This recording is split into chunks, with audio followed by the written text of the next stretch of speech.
Now that we've all had time to really sit down and investigate the Switch 2, there has been talk about the console's price and the games that do come with it. So let's break that all down. Up next. What's going on, guys? It's Kalo, and I'm here to give you the lowdown on all things gaming. And if you're new here, feel free to subscribe to this channel for weekly video game news content. Drop a like on the video, and welcome to the Level Up. Alrighty, so the hype has worn off, and I'm more in tune with my critical thinking, but man, it's really weird to say the Switch 2 has finally arrived. Well, in official means, we've been talking about leaks and rumors for what seems like ages now. But following this direct, the vibes were high and people were excited beyond belief. That was up until we got the real information we all wanted to know, and that's in regards to the console's price and the price of the games that will be coming with it. So the Switch 2 alone will cost you $450 US. And to be honest, I'm in the minority here. I think the Switch 2 is properly priced. That 7.9-inch display with HDR support at 120 Hz is pretty damn good. But I'm still a tad bit mad we didn't get an OLED, and that's just me being picky. And I know some people are gonna say, that's not good, we need great. I get it, but when we talk about Nintendo, and I know what comment this is gonna get me, we gotta talk about them in a different light. But if you do want to fork over $500, you'll also get a digital copy of Mario Kart World, which to me, why would you just get the console and not Mario Kart?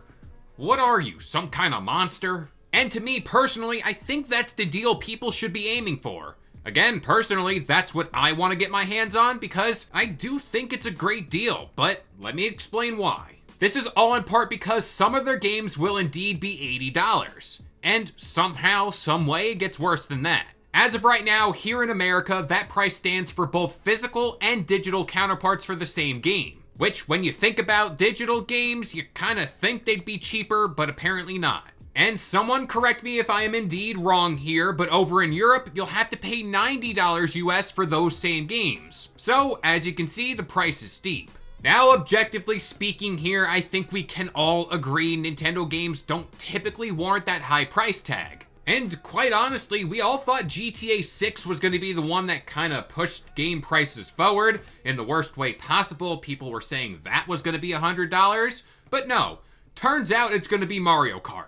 But in regards to GTA 6, I know I'm going to regret saying this, that game at least is justified on how big that budget is for the game and how expansive it'll be. Mario Kart, on the other hand, especially when we talk about Nintendo games, while I love it, I just can't bring myself to think it's going to be at those levels. At the same time, too, I think Mario Kart World is far more expansive than I thought it'd actually be. So at the end of the day, I just hope it lives up to the hype they're making. Now, for other games like Donkey Kong, that's going to be a basic $70 game. So it looks like this is going to be a case-by-case basis for them. But that's where that thought does creep in about the next Zelda game, which I am very certain is going to be very expansive, along with the next Pokemon game, and I do hope the next 3D Mario game gets that same treatment. I also want to say that you can charge a high price for a game, but when you do that, you have to deliver on quality and how much your game offers. But again, when we talk about Nintendo and their prices, they typically never really come down,